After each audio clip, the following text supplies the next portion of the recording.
Hey everybody, thanks for stopping by here.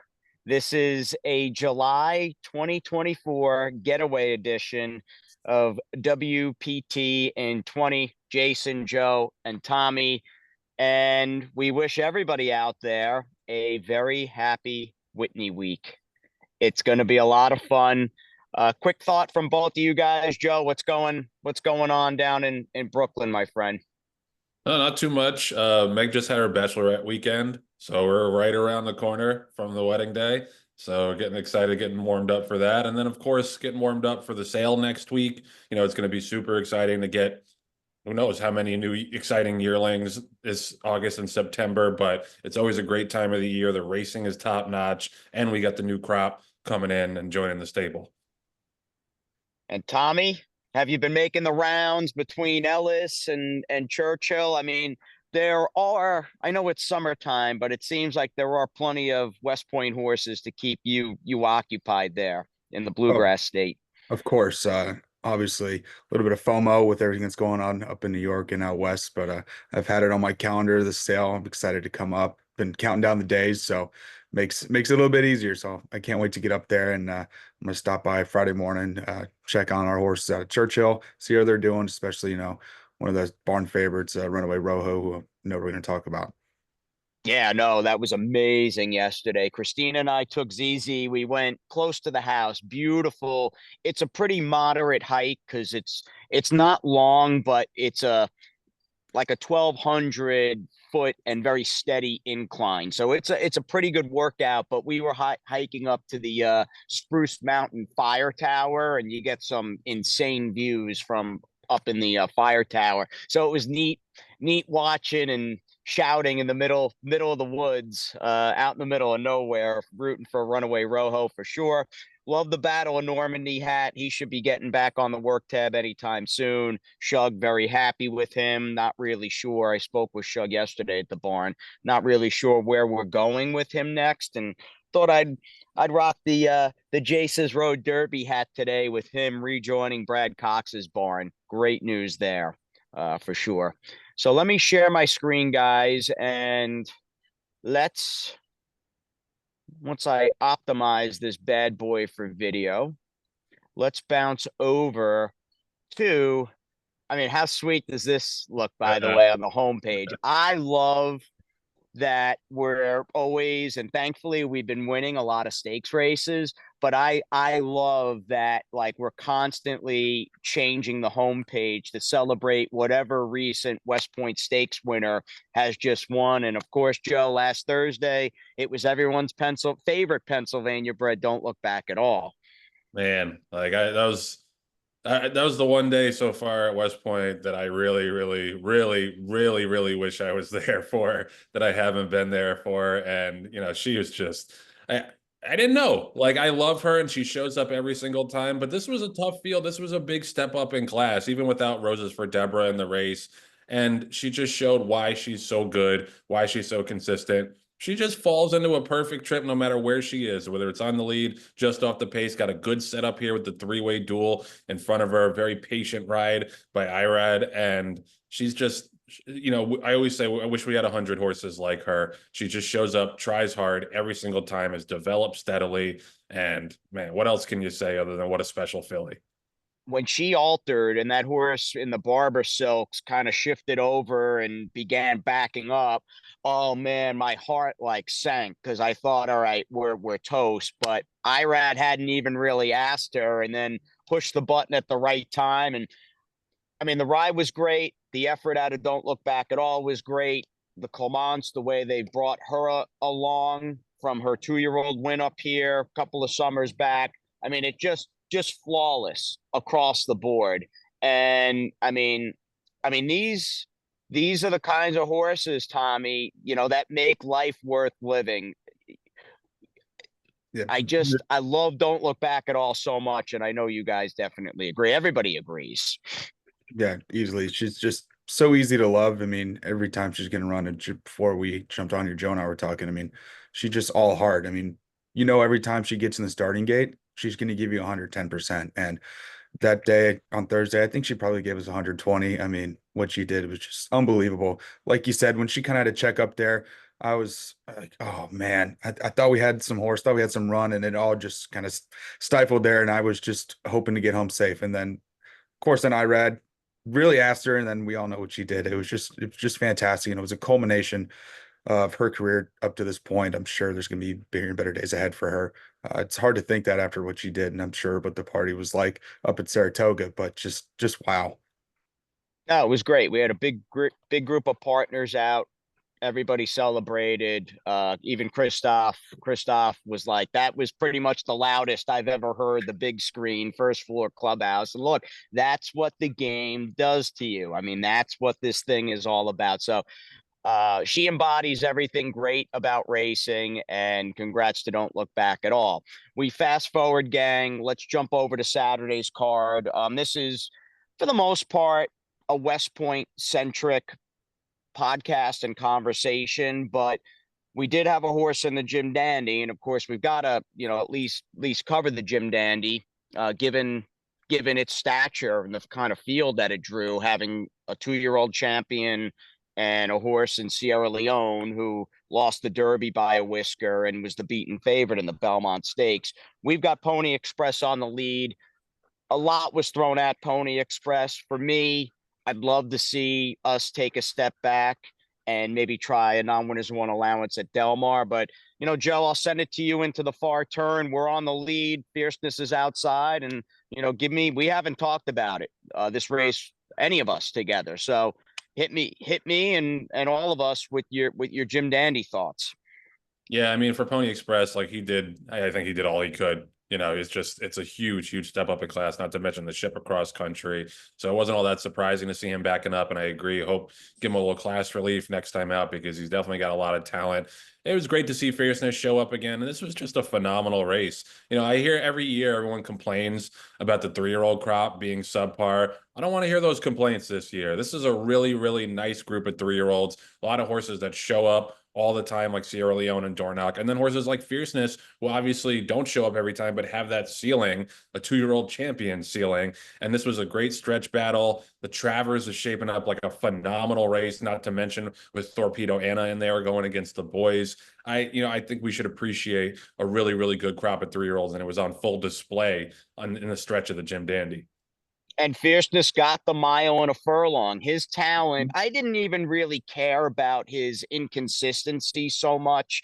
I was most concerned, could he go 9 furlongs on this track, which is a completely different scenario and different world than going this distance in the Florida Derby at Gulfstream Park. I mean, it's apples and manhole covers, and the ride was flawless from Johnny V, taking him all the way to the outside. And it's like, Tommy, Johnny saying to Pratt, if you're going to close and cut me down with Sierra Leone, you're going to have to rally to the inside of me, or you're going to have to come all the way to the outside if you want to be on the right of me. Yeah, and if you go back to the top of the stretch here, you'll see Johnny V, right as he hits the top of the stretch and kind of gets his open air. You can see him pop his head to the left, looking the inside, and then looking exactly for Sierra Leone. He wants to know where's he going to go. Obviously, with him going so far out wide, he knows he's going to be on his inside. But you'll see it here in a couple seconds. Just kind of there it is. He's looking for him. And he finds him here. Now he knows exactly what he's got to do. You'll see him do it again here, probably because batting down when kind of hooked up with Sierra Leone there on the inside. But Fierceness is something else. And like you guys said, the Travers is going to be something special. And what I'm really looking forward to in the Travers is the showdown between right now, who I think are the best 3-year-olds, between Fierceness and Dornoch. Obviously, both speedball.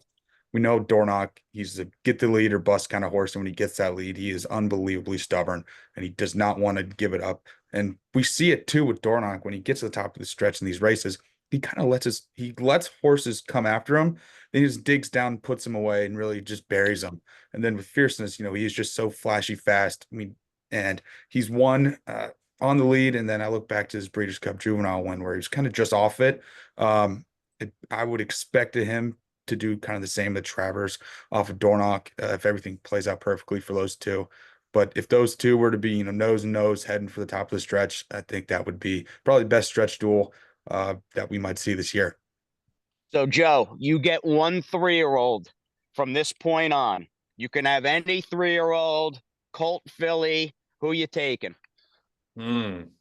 I'm gonna take the Philly. I'm gonna take Torpedo Anna. I know she's not gonna be a favorite in the Travers, but I don't know. I just think she has perhaps the highest ceiling, and she has the most versatility in terms of running style. Like we talked about Sierra Leone and how talented he is. He just leaves himself too much to do. It's been proven over and over again.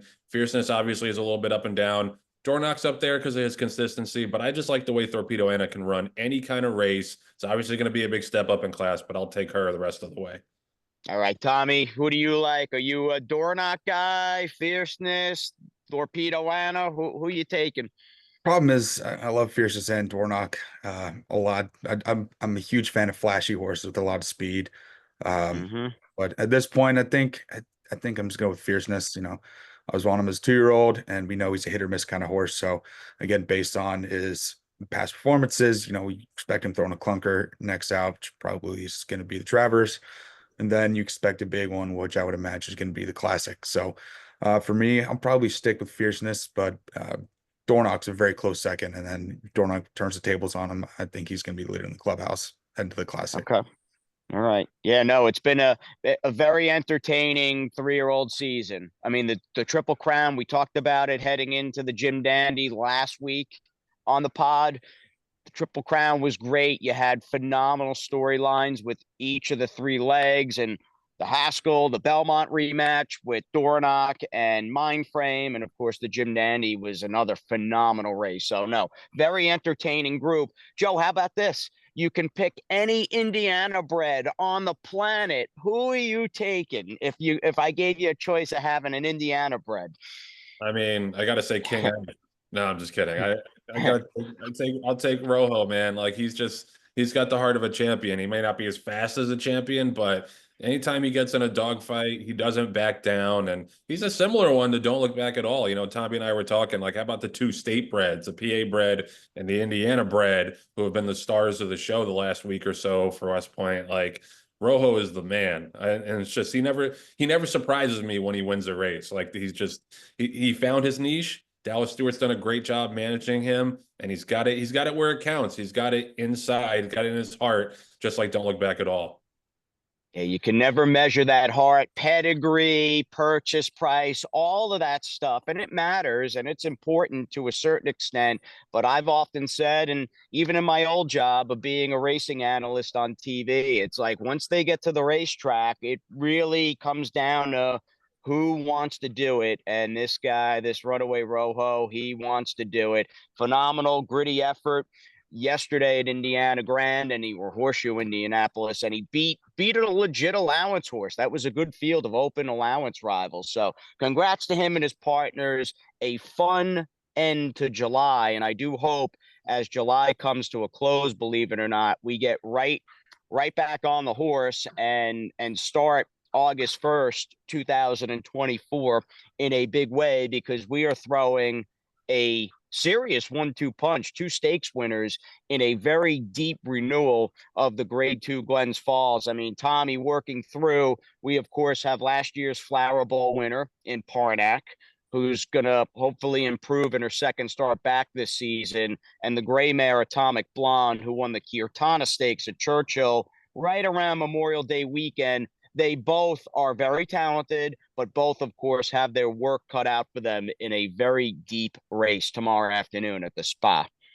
Yeah, you said it. I mean, it's a very deep race, and the first horse that kind of, I mean, anytime you're in any of these great stakes races on the grass, you expect a Dolphin and some Euros to show up, and they did with the Appleby Center Eternal Hope out. So, but like you said, I think we have a good 1-2 punch. It's almost a 2-prong attack, is the way I see it. I mean, Parnac has a lot more speed than Atomic Blonde does, so I would expect Parnac to be forwardly placed. I'm not sure if she's going to be the speed of the race, but I expect her to be up there fairly close, and she gets a regular rider the last handful of times out. Dylan Davis up. And then obviously with Atomic Blonde, we know that she has an awesome turn of foot, an awesome kick.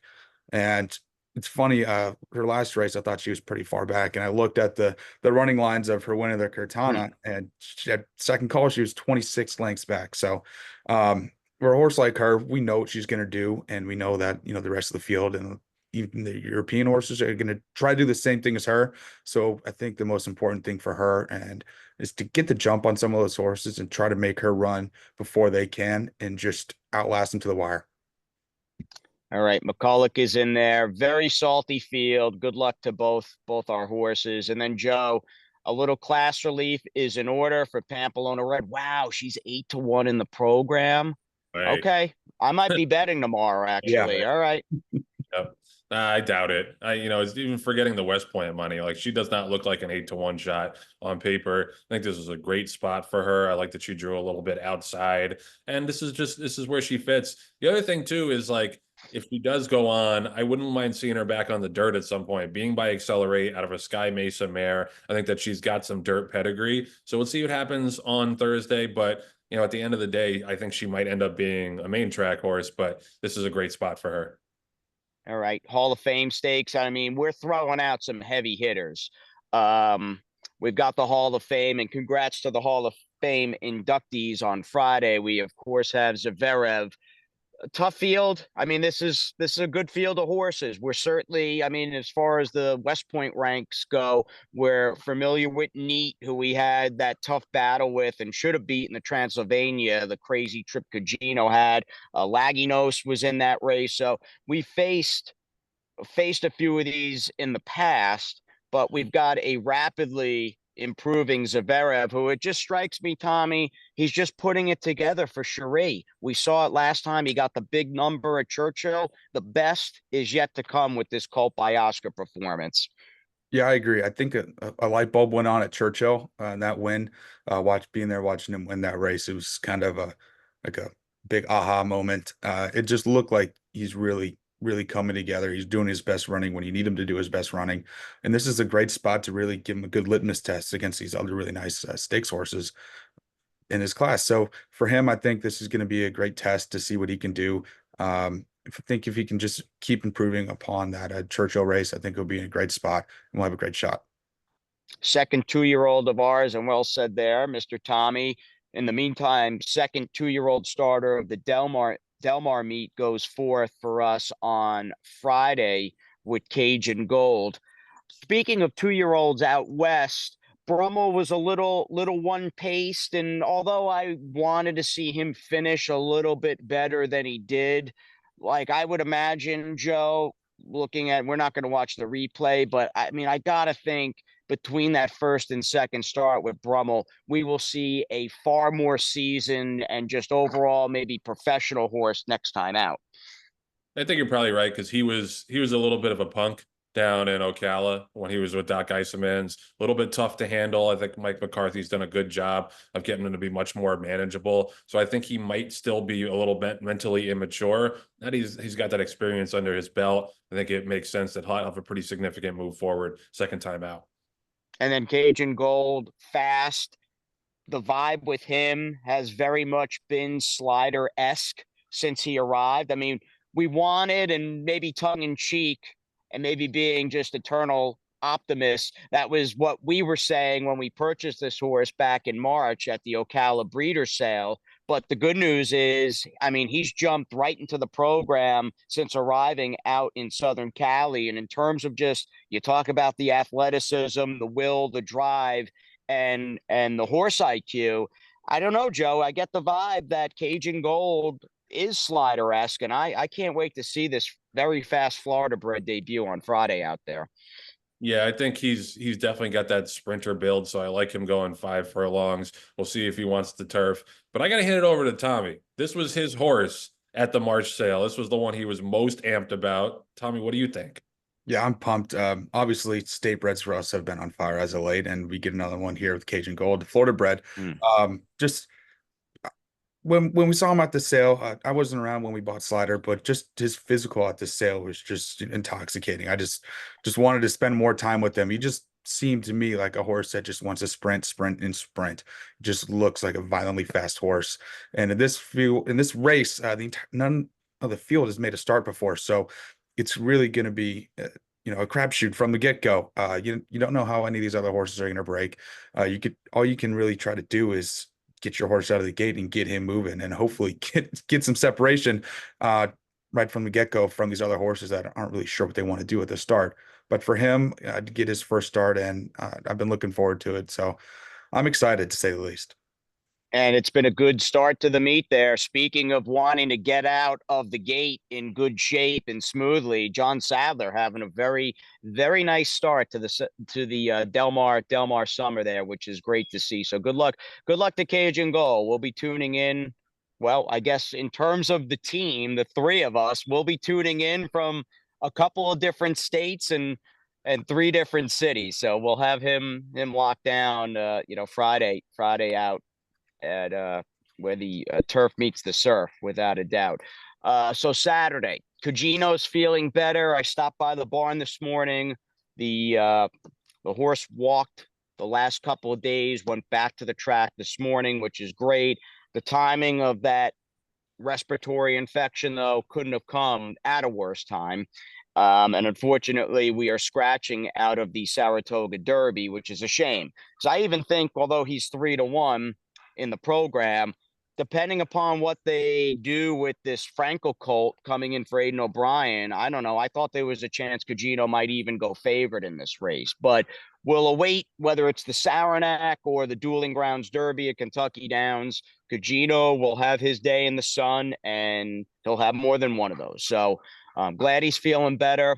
But how about one of our favorite chestnuts in the stable, Carson's Run? Phenomenal story last year. I mean, we could spend the next 2 hours talking about just what this horse means to West Point Thoroughbreds and to the people involved, and the Grade 1 win at Woodbine and getting us out to the Breeders' Cup Juvie Turf last fall at Santa Anita. Well, we got him back on track.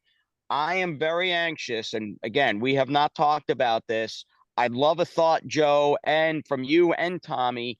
Where's your head at as this horse, as Carson's, stretches out from a mile and a 16th and tries to go a little longer, gets another furlong to play with that closing kick of his?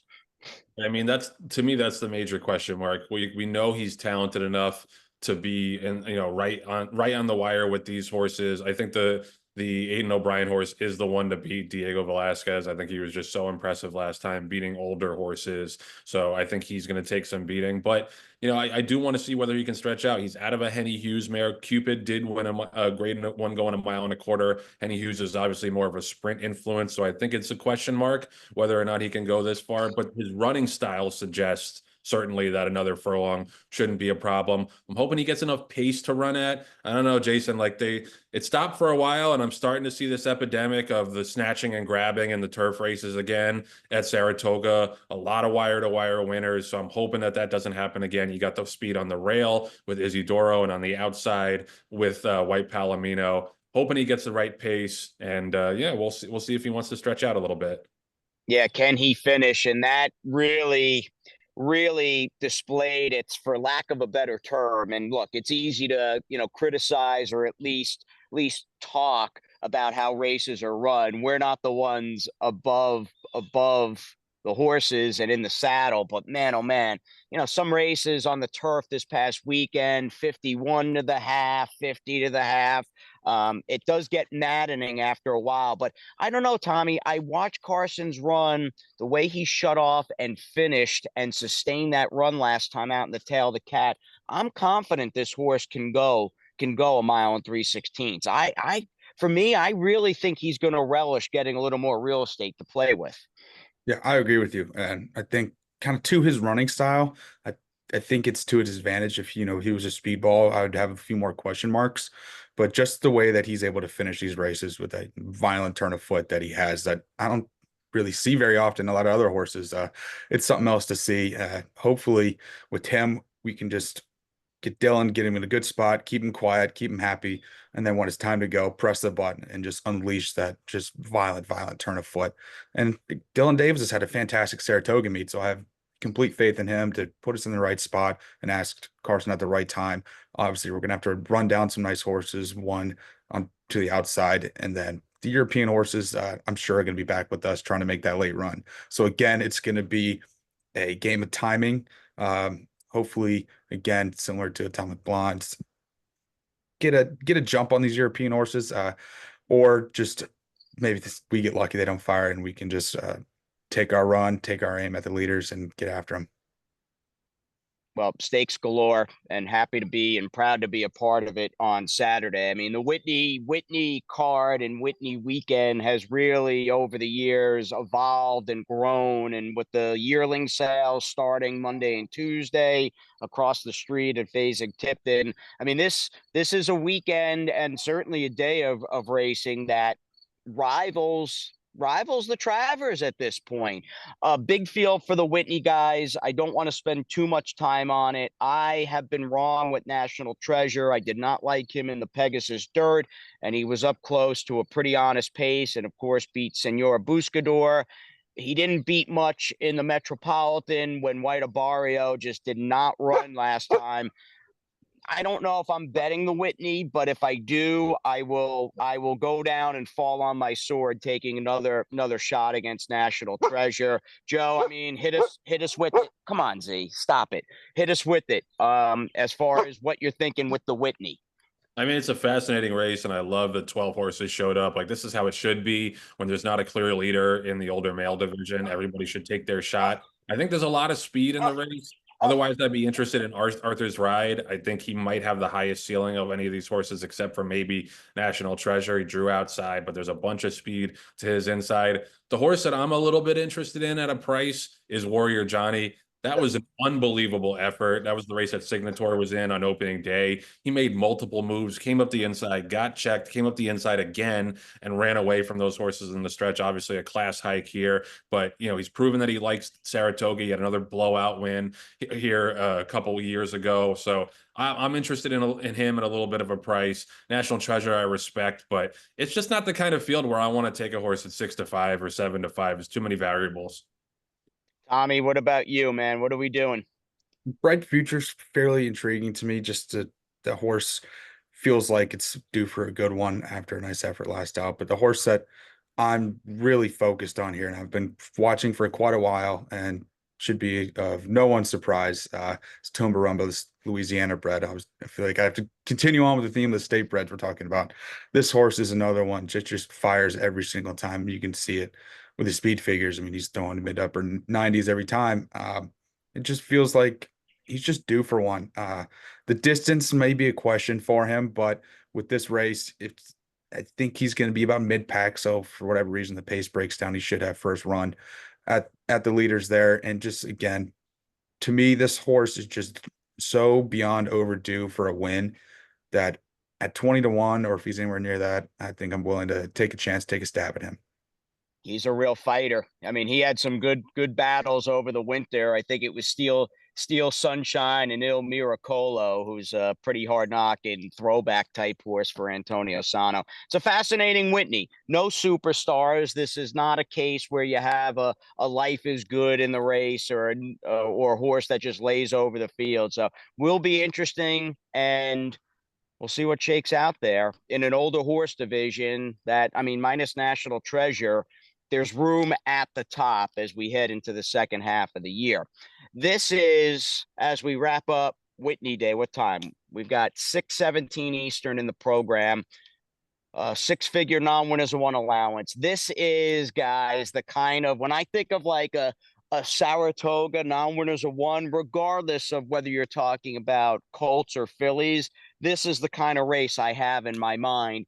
A very big test. This will be a very big litmus test, but deservedly so for Miss Enchanted, who I've been tickled pink with how much she's raised her game, not so much in terms of just racing and from starting gate to the finish line, but Joe, I mean, you gotta love at the number power that she has all of a sudden. I mean, that was a big race last time at Ellis Park. Yeah, no, she fits right here with these horses. I think Striker has Dial as the horse to beat, a couple of stalls to her inside. But otherwise, I think she stacks up with every single horse in this field. And the other thing that what I love about her is not just her win last time.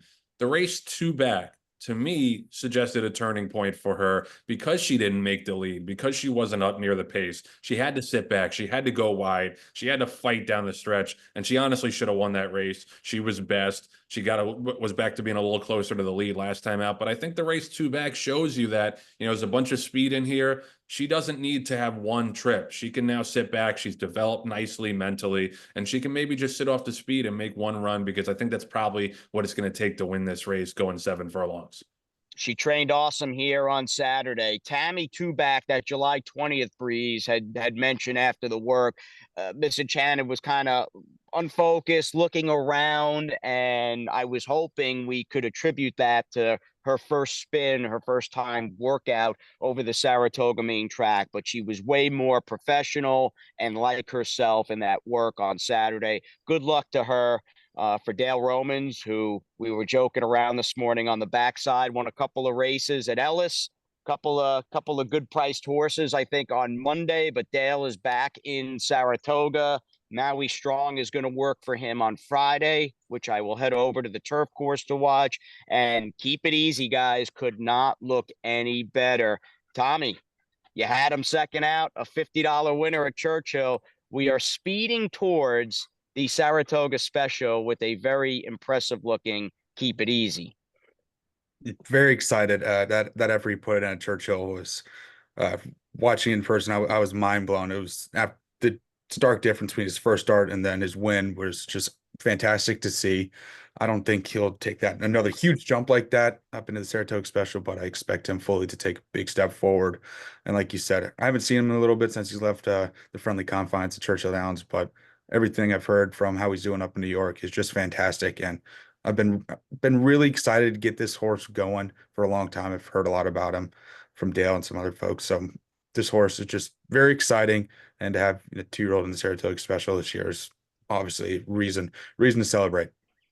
Yeah, I got some video of him galloping this morning, Keep It Easy. And I said, I know the meet, we're kind of almost a third, give or take, done with the Saratoga summer. Chancellor McPatrick was the McKinsey firster that won Saturday for Chad from way out of it. I haven't, and he looked good, but I haven't really been like bowled over by any of the 2-year-olds that I've seen thus far up here. So I'd like to think the Saratoga Special won't be that tough, knock on wood, and hopefully we can get a nice stakes win and to Keep It Easy. So good luck. So we've got some other entries. On My Honor, we'll see if he can raise his game. He's in an A other than at Ellis over the weekend. You'd like to think, what did he win? Father's Day, Maiden 50 at Churchill, can raise his game a little bit. Amendment is also running for Cherie.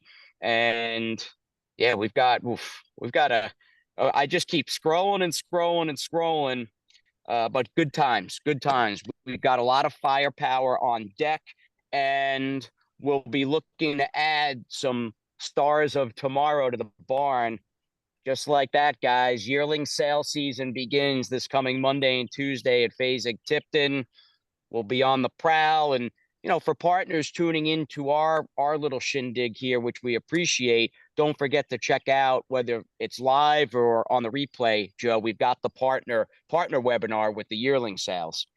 Yeah, no, it's a great reminder of the buying and selling process. Then we get the prospective partner yearling webinar as well. And yeah, it's just a great way to tee up what should be an awesome, exciting week at Saratoga. So Joe, you're getting to town when? Sunday. I got a buddy who's getting married on Saturday, so I'm going to that, and then I'm coming up most likely first thing Sunday morning. Whitney Day wedding. I mean, that's about as egregious as people that, the first Saturday in May, or Belmont Day weddings, or Breeders' Cup weddings too. It's like, what are you thinking? But no, congrats to your buddy. I'm sure the wedding will be great. And what about you, Mr. Tomas Murphy? What are you coming to town? Fine. And Saturday, get there right on noon, so should be storming the gates, a few races into the card. And if you see me walking around, my jaw is probably gonna be on the floor. So don't be afraid to come over and say hi. I won't. Joe won't. Nobody is ever afraid of you. I just want you to know that. And we expect nothing but a slew of winners this weekend, mister. It's a tall task, but hopefully I can deliver. Oh, you'll be up to it. All right. We'll wrap up. Good luck to all of our horses. Safe trips to everybody. Thank you for tuning in, and we'll catch you next time on WPT in 20. See you, everyone.